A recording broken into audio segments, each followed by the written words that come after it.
Groupe Média du Sud, bienvenue à cette édition, le sommaire.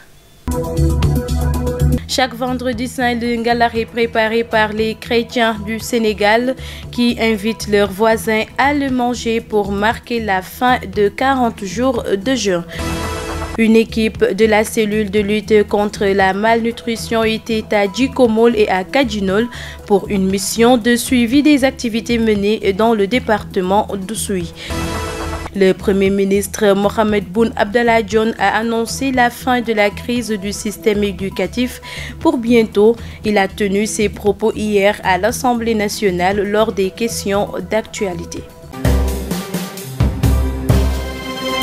Bienvenue et merci de vous informer sur les www.gms.sn. Après 40 jours de jeûne, la plupart des chrétiens du Sénégal préparent et distribuent du Ngalax, un geste qui entre dans le cadre de raffermissement des liens entre les religions. Reportage. Le Ngalax occupe une place prépondérante dans les préparatifs de la fête de Pâques, cette fête importante pour la communauté chrétienne. À cette occasion, les marchés sont pris d'assaut par les femmes ainsi que les hommes, ce qui fait l'affaire des vendeurs. Les prix sont abordables. Par exemple, le kilogramme du pain de singe coûte 600 francs. Et actuellement, les choses marchent bien, car je parviens à faire un chiffre d'affaires d'environ 300 000 francs par jour.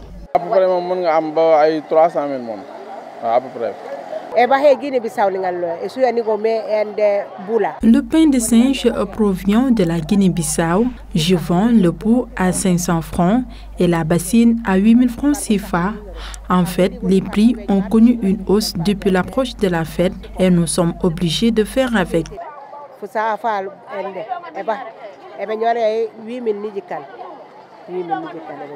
Ce qui est cher, c'est le mil et le sucre. C'est les choses qui sont les plus chères. En effet, la tradition chez les familles chrétiennes est de servir de manière réciproque du Ngalax aux autres communautés religieuses, comme le font ces derniers à l'occasion des fêtes de Tabaski ou de Korité.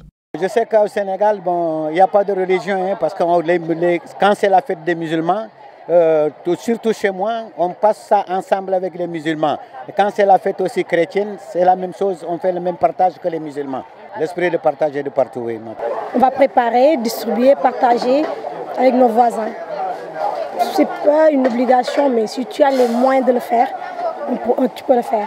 Rappelons que ce Ngalax que les chrétiens partagent avec leurs frères n'a aucun rapport avec la religion chrétienne. Il est juste un signe de joie d'arriver à 40 jours de jeûne. À Bignona, l'association Al-Souma Wal-Jama veut participer à la restauration des valeurs dans une société qui perd de plus en plus les enseignements du prophète de l'islam. Elle a revisité à l'occasion de son séminaire annuel qui est à sa 7e édition, la vie et l'œuvre des compagnons du prophète pour les offrir en exemple. Bassirou Mansali que je vous propose d'écouter au micro de Lamine Badiane. Cette année-ci, nous avons orienté notre séminaire concernant les compagnons du prophète, Mohamed Paix salut sur lui. Parce que comme le prophète l'a si bien dit, que moi j'ai été élu. Donc Dieu m'a choisi et il a su que je suis la meilleure créature, il m'a choisi.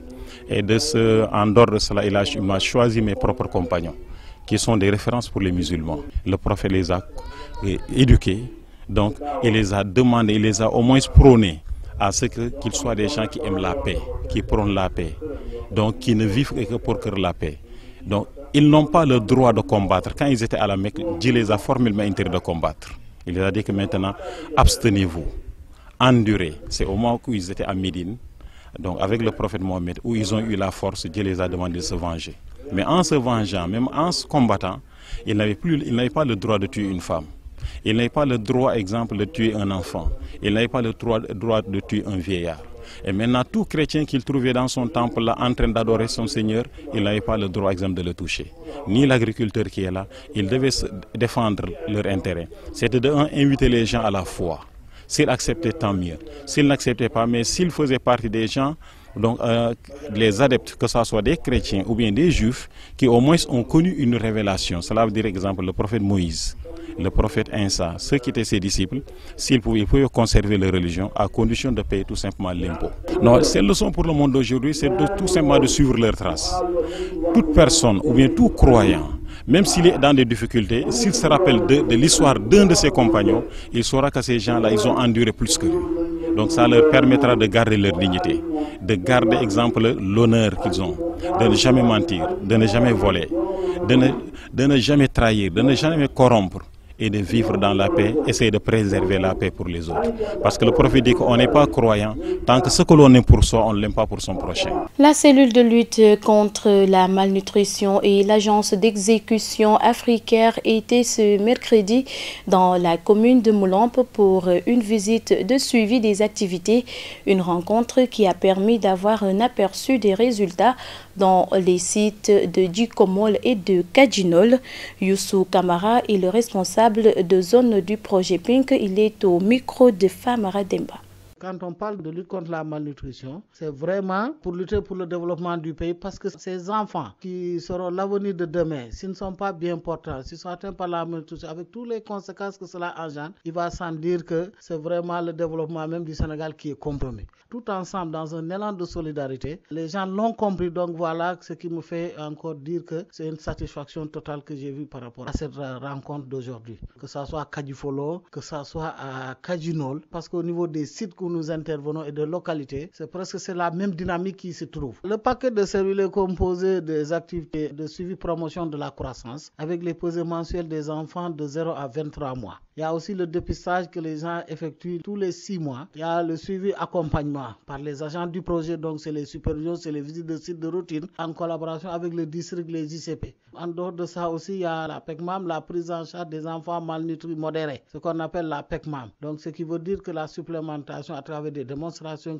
et des supplémentations journalières qui sont attribuées aux enfants. Et donc, il y a le suivi accompagnement, il y a les activités IEC, de causerie, de mobilisation, d'entretien individuel que les relais mènent. Voilà qu'aujourd'hui, quand un enfant est malnutri, vraiment il est ouvert à toutes les affections. Du point de vue même cognitif, il est diminué. Du point de vue croissance, il y a un ralentissement de la croissance. Ça remet en cause même le développement intellectuel de l'enfant. Et voilà encore quand un enfant est malnutri, les conséquences au niveau de la famille, c'est toujours des dépenses pour le rétablissement de l'enfant. Ce qu'on attend de lui demain, l'enfant ne pourra pas venir à bout de ça s'il est malnutri. Parce qu'il va avoir des conséquences du point de vue de sa santé en général. L'enfant est souvent affaibli, l'enfant est souvent malade. Donc il y a d'autres affections opportunistes qui peuvent survivre au niveau de la malnutrition. La crise scolaire va bientôt prendre fin. Une déclaration faite par le Premier ministre Mohamed Boun Abdallah Dionne ce jeudi à l'Assemblée nationale lors des questions d'actualité.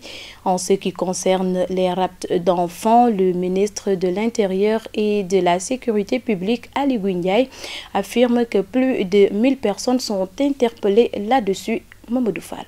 Le Premier ministre porte la réplique à l'opposition dès l'entame de ses propos, une manière pour Mohamed Boun Abdallah Dionne de répondre aux députés qui lui reprochent de n'être pas venu à l'Assemblée nationale pour cet exercice de séance de questions d'actualité depuis plus de 6 ans. Ce rendez-vous des questions d'actualité, un rendez-vous voulu et organisé par le chef de l'État, le président Macky Sall. Il ne faudrait jamais qu'on oublie que ces questions d'actualité ont été inscrites dans la Constitution, dans le marbre, j'allais dire, à travers l'article 85 de la Constitution. Et c'est cet article qui a institué les questions d'actualité. Je voudrais lire un petit paragraphe qui dit que dans l'article 85, le Premier ministre et les autres membres du gouvernement se présentent à l'Assemblée nationale selon une périodicité à fixer d'accord parti pour répondre aux questions d'actualité des députés, selon une périodicité à fixer d'accord parti. Je pense que c'est important et je voudrais ici confirmer toute notre disponibilité à venir autant de fois que vous le souhaitez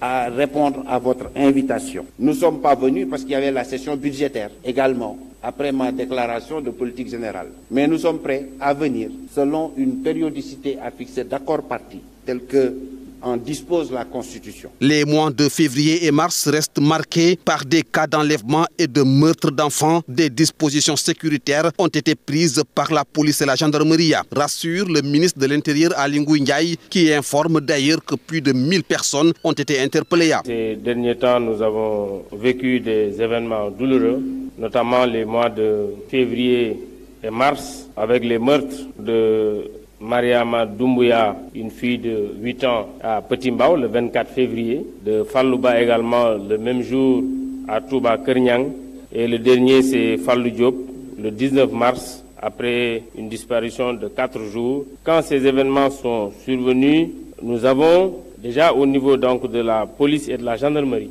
pris les dispositions, donc c'est des dispositions immédiates pour renforcer davantage les contrôles. Ainsi, je peux dire qu'en l'espace de quelques jours, nous avons pu interpeller dans le cadre des opérations de surveillance police et gendarmerie combinées plus de 1000 personnes dans les différents grands centres urbains. Ça, c'est des opérations qui étaient prises immédiatement à partir du 22 mars. C'est des opérations qui continuent parce que nous ne voulons pas que ce soit des opérations ponctuelles et nous voulons même envisager de le faire le jour comme la nuit. Pour le moment, c'est des opérations de nuit. L'État a décidé aussi de renforcer le maillage au niveau national, selon toujours Aly Ngouille Ndiaye. La gendarmerie a un programme de construction d'une trentaine de brigades à l'échelle nationale. 10 commissariats également seront construits au niveau national, dont 5 à Dakar, et les sites sont déjà identifiés. Les procédures administratives, tout est déjà réglé. Je voudrais également dire qu'en plus de cela, M. le Président de la République nous a autorisé cette année le recrutement de 1500 gendarmes et de 1400 policiers, auxquels nous ajouterons 1000 policiers auxiliaires, ce qui fait normalement l'année prochaine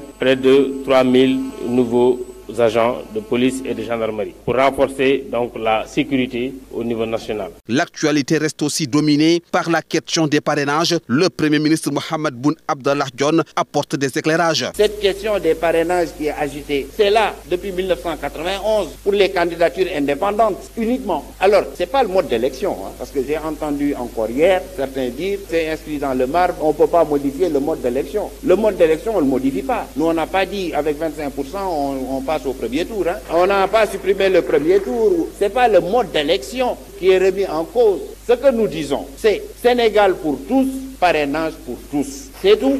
Pourquoi certains candidats doivent être parrainés, d'autres non? La crise scolaire a également été évoquée à l'Assemblée nationale. Elle va bientôt prendre fin si l'on en croit le Premier ministre Mohamed Boun Abdallah Dionne. Je le cite, nous ne sommes pas loin d'une solution par rapport à cette crise. L'Union culturelle des jeunes de Dianki a organisé ce mercredi une journée de réflexion à Ziguinchor dans le cadre de ses 72 heures. L'objectif est de regrouper ces jeunes autour d'un idéal commun qui est le développement de leur village. Rokhaya Bey. Dans le cadre de ces activités socio-économiques pour l'émergence de Dianki, l'Union culturelle des jeunes de ce village a tenu ce mercredi une journée de réflexion sur le thème Acte 3 de la décentralisation, quelle opportunité pour l'émergence locale. Le maire de la commune de Niassia, conférencier du jour, revient sur l'importance de ce thème. Il faut se dire qu'aujourd'hui, le développement ne peut se faire qu'au niveau local, à partir de la base. Et l'acte 3 est un instrument qui œuvre dans ce sens-là. Donc il y a un mécanisme qui est en train d'être mis en place pour atteindre cet objectif-là, l'émergence locale. Aujourd'hui, on a dépassé la première phase, on va vers la deuxième phase de l'acte 3 de la décentralisation pour vraiment mettre tout en place pour l'émergence des territoires. Le développement du village de Dianki est le principal objectif de ces journées culturelles, selon le président de la jeunesse de Dianki. La jeunesse de Dianki s'est réunie une fois et pour voir qu'est-ce qu'elle peut apporter pour le développement de Dianki. Qu'est-ce qu'il faut. Nous n'avons pas eu, nous en tant que jeunes, la même chance que nos papas, parce qu'ils sont tous nés à Dianki. Nous jeunes, on est nés partout, dans les sections, à Ziguinchor, à Kolda, à Dakar. Et l'idée nous est venue d'organiser des mini-congrès, aller vers ces sections-là, revoir nos frères qui sont là-bas. Et d'abord, faire une mobilisation sociale, se connaître. Ensuite, à partir de cette connaissance, plonger directement qu'est-ce que nous pouvons apporter au développement de Dianki de façon générale. Le représentant du parrain a exprimé toute sa satisfaction sur le choix porté sur Benoît Sambou. C'est un sentiment de grande satisfaction parce que Benoît, en acceptant de parrainer ces manifestations, a encore une fois démontré son engagement pour le développement de la Casamance, son engagement pour le développement de nos terroirs et surtout son engagement pour la promotion de nos populations. Parce que Ça a toujours été un sacerdoce pour lui depuis qu'il s'est engagé dans la politique. Et tous les jours que j'ai fait, il le manifeste à travers des actions comme ça. Les localités de Bignona, Kolda, Djanki et Dakar ont toutes été représentées à cette 4e édition qui a pris fin ce 29 mars à Ziguinchor. La page des sports nous est présentée en bref par Mafou Kouyaté. Merci et bienvenue dans cette page sport de ce vendredi 30 mars 2018. Ouf de soulagement chez le responsable des sports scolaires de l'Académie de Ziguinchor. Le ministère de l'Éducation nationale est venu à leur rescousse en mobilisant du matériel sportif d'une valeur d'un peu plus d'1 600 000 pour encourager la pratique des sports à l'école. Ousmane Sam que nous écoutons au micro de Cheikh Tidiane Cissé. Les chargés du sport au niveau des IEF sont convoqués au niveau de l'IA pour venir recevoir du matériel d'appui reçu du ministère de l'Éducation pour la relance du sport scolaire. L'année passée, ils avaient fait un geste, mais c'était au niveau seulement régional. Mais cette année, ils ont fait un pas de plus en donnant à l'Académie pour ses finales régionales. Ils ont également réservé une part pour les IF pour leur participation au niveau des finales départementales également. Nous avons reçu des trophées, donc 9 trophées. Nous avons également reçu 10 paires de maillots de football, 12 paires de maillots de handball, 12 paires de maillots de basketball, 14 paires de maillots de volleyball, 10 ballons de football, 12 ballons de handball, 12 ballons de basketball, 14 ballons de volleyball, 4 chronomètres et 4 sifflets. Et ce matériel doit être partagé par les IF et l'IA également. C'est vraiment un geste important à notre niveau, même si nous pensons encore qu'ils peuvent encore faire un geste supplémentaire. Donc c'est un matériel que nous avons reçu et qui va nous servir à récompenser les enfants, d'autant plus que c'est une forme de motivation qui incite les enfants à se donner à fond pour pouvoir arriver à organiser correctement ces manifestations. Maintenant, nous attendons aussi l'appui des autres partenaires tels que le ministère des Sports et peut-être les sociétés de la place qui pourront également venir en appui. La cérémonie de réception du matériel sportif offert par le ministère de l'Éducation nationale aux écoles de la région pour les encourager à la pratique des sports scolaires est la tribune choisie par les bénéficiaires pour inviter le ministère des Sports à en faire autant. Mieux, les responsables de ce volet ont plaidé en faveur d'une synergie entre les deux ministères pour faire face aux difficultés rencontrées par les enfants. Ben Moulay Sonko, responsable des sports scolaires à l'IEF Bignona 1, s'en est ouvert à Cheikh Tidiane Cissé. Il y avait des années, nous étions seuls à chercher des trophées, nous étions seuls à chercher des récompenses pour les enfants. Aujourd'hui que le ministère nous vient en appui, franchement, nous n'avons que saluer ce geste. Le geste que l'IA vient de faire, c'est un geste très important. C'est un geste qui va au niveau des élèves et c'est un geste qui va être du matériel de l'école. Du matériel de l'école veut dire c'est du matériel pour au moins 300 élèves dans un établissement. C'est du matériel au moins pour tous les parents des élèves qui fréquentent cet établissement. Donc nous remercions franchement le ministère, espérant que les années à venir, on fera mieux. Le message que nous donnons, c'est qu'il faut qu'ils parlent le même langage, que les deux agissent ensemble. Ça, nous sommes des responsables, mais les enfants ne doivent pas vivre cet état de fait.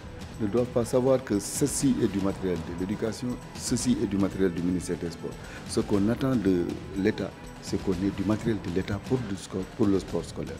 Donc, franchement, le matériel du ministère de l'Éducation des sports sera le bienvenu. Mais dans l'avenir, que ce soit des actions concertées. L'association Futur au Présent FAP a organisé une journée olympique qui rentre dans le cadre de parrainage des enfants. Cette activité s'est déroulée au stade Aline Sitoé Diatta et a vu la participation des autorités locales et administratives. Compte rendu, Mohamed Salif Ndiaye. Ils étaient au nombre de 400 enfants à bénéficier du programme de parrainage sur le plan de la scolarité, de la santé et du bien-être à l'occasion de la journée olympiade de l'association Futur au Présent. La directrice exécutive de la dite association revient sur l'objectif de la manifestation. Donc aujourd'hui, l'association Futur au Présent a souhaité réunir 400 enfants qui sont bénéficiaires de nos différents programmes sociaux. 400 enfants qui ont été identifiés comme étant les plus vulnérables de la ville de Ziguinchor. Nous les avons rassemblés car ce sont les vacances, c'est la semaine de la jeunesse et nous souhaitions leur offrir une journée de loisirs et de sport. Depuis ce matin, ils ont participé à des activités sportives, des olympiades, des matchs de football, d'athlétisme, de rugby, des jeux, du basket. Et la journée va se clôturer par un concert. L'objectif, c'est de pouvoir donner accès à ces enfants à une journée de loisirs, chose peu commune pour eux malheureusement. L'adjoint au préfet et l'adjoint au maire de la commune de Ziguinchor ont salué cette initiative de FAP qui contribue à renforcer la protection des enfants. Je suis très heureux de me retrouver ici, au stadium Aline Sitoé Diatta, pour communier avec ces enfants à l'issue d'une belle olympiade organisée par l'association FAP. FAP, futur au présent. Oui, Madame la Directrice, vous avez compris qu'il faudra prendre en charge les enfants pour un avenir radieux, pour un avenir meilleur pour notre cher Sénégal. Nous vous en félicitons, ainsi que tous vos collaborateurs. Au moment où dans ce pays, la question de l'enfant, de la protection de l'enfant est en train de se poser avec acuité. Aujourd'hui, l'actualité est dominée par ce phénomène de kidnapping des enfants, de non-protection des enfants, j'allais dire. Et c'est le meilleur moment que FAP a choisi pour montrer ce bel exemple au monde. Dire que quelque part dans le monde, à Ziguinchor, nous protégeons les enfants. C'est ça l'esprit qui m'anime aujourd'hui et qui fait que je suis très très honoré en tant que maire de la commune de voir que les enfants de cette commune sont dans de bonnes mains. Cette journée olympiade s'est terminée avec une cérémonie de remise de médailles aux enfants. Ainsi, FAP compte sur l'apport des partenaires pour élargir cette activité dans les éditions à venir. Et pour terminer, voici la programmation de la 19e journée de championnat de Ligue professionnelle du Sénégal. Samedi 31 mars, au stade Aline Sitoé Diatta, Casa Sport recevra Génération Foot à partir de 17h. Au stade Albouri Ndiaye, à partir de 17h, Ndiambour contre US Ouakam. Le lundi 2 avril 2018, au stade Léopold Sédar Senghor à 16h, Diaraf jouera contre Mbour Petite Côte et à 18h, Niatali fera face à Tenguède FC. Lundi également au stade Mawad Wade, Linguère jouera contre Djambar, au stade Kalouri Faye, stade de Mbour contre Dakar Sacré-Cœur et au stade Amadou Barry, Guédiawaye jouera contre Las Douanes. Notez bien, en raison des fêtes de Pâques le dimanche 1er avril 2018, aucun match de la 19e journée Ligue 1 n'est programmé à ce jour au stade Léopold Sédar Senghor. Le stade Léopold Sédar Senghor est disponible le samedi 31 mars pour motif de l'organisation de la lutte. Une lutte qui verra Balagaï 2 s'opposer à Cri Bordeaux. Voilà ce qui met fin à l'actualité sportive de ce journal.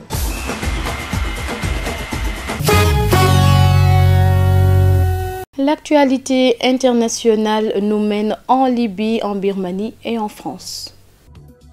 En Libye, le maire de Tripoli a été libéré ce jeudi, moins de 24 heures après son enlèvement par des hommes armés. Sa disparition n'aura duré que moins de 24 heures. Selon le procureur général, Abdelraouf Hassan Beltelmal était en détention et interrogé par la police sans donner de précision sur les accusations qui pèsent sur lui, encore moins sur les circonstances de son arrestation. Mais selon une source sécuritaire, l'édile de la capitale libyenne a été arrêté pour une affaire de corruption, une justification qui ne convainc pas le conseil municipal qui a dénoncé une tentative de brouiller la vérité sur l'enlèvement et tromper l'opinion publique.